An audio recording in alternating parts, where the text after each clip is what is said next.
Genesis chapter 29. Then Jacob went on his journey and came into the land of the people of the east. And he looked, and behold, a well in the field, and lo, there were 3 flocks of sheep lying by it. For out of that well they watered the flocks, and a great stone was upon the well's mouth. And thither were all the flocks gathered, and they rolled the stone from the well's mouth, and watered the sheep, and put the stone again upon the well's mouth in his place. And Jacob said unto them, My brethren, whence be ye? And they said, Of Haran are we. And he said unto them, Know ye Laban the son of Nahor? And they said, We know him. And he said unto them, Is he well? And they said, He is well. And behold, Rachel his daughter cometh with the sheep. And he said, Lo, it is yet high day, neither is it time that the cattle should be gathered together. Water ye the sheep, and go and feed them. And they said, We cannot, until all the flocks be gathered together, until they roll the stone from the well's mouth. Then we water the sheep. And while he yet spake with them, Rachel came with her father's sheep, for she kept them.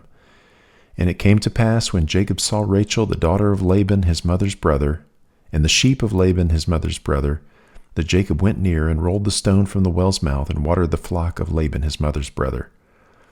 And Jacob kissed Rachel, and lifted up his voice, and wept. And Jacob told Rachel that he was her father's brother, and that he was Rebekah's son, and she ran and told her father. And it came to pass, when Laban heard the tidings of Jacob his sister's son, that he ran to meet him, and embraced him, and kissed him, and brought him to his house. And he told Laban all these things. And Laban said to him, Surely thou art my bone and my flesh. And he abode with him the space of a month.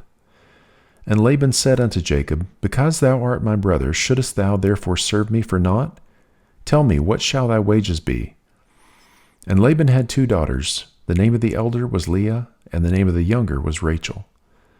Leah was tender-eyed, but Rachel was beautiful and well-favored.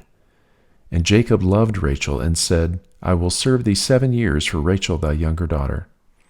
And Laban said, It is better that I give her to thee, than that I should give her to another man. Abide with me. And Jacob served 7 years for Rachel. And they seemed unto him but a few days, for the love he had to her. And Jacob said unto Laban, Give me my wife, for my days are fulfilled, that I may go in unto her. And Laban gathered together all the men of the place, and made a feast. And it came to pass in the evening, that he took Leah his daughter, and brought her to him, and he went in unto her. And Laban gave unto his daughter Leah Zilpah his maid for an handmaid. And it came to pass that in the morning, behold, it was Leah. And he said to Laban, What is this thou hast done unto me? Did not I serve with thee for Rachel? Wherefore then hast thou beguiled me?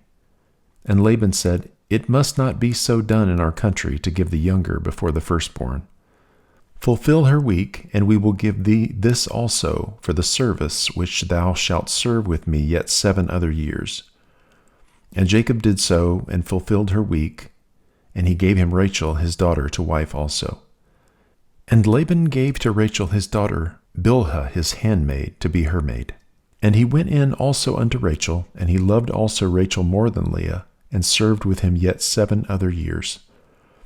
And when the Lord saw that Leah was hated, he opened her womb, but Rachel was barren. And Leah conceived and bare a son, and she called his name Reuben. For she said, Surely the Lord hath looked upon my affliction. Now therefore my husband will love me. And she conceived again, and bare a son, and said, Because the Lord hath heard I was hated, he hath therefore given me this son also. And she called his name Simeon. And she conceived again, and bare a son, and said, Now this time will my husband be joined unto me, because I have borne him 3 sons. Therefore was his name called Levi. And she conceived again, and bare a son, and she said, Now will I praise the Lord. Therefore she called his name Judah, and left bearing.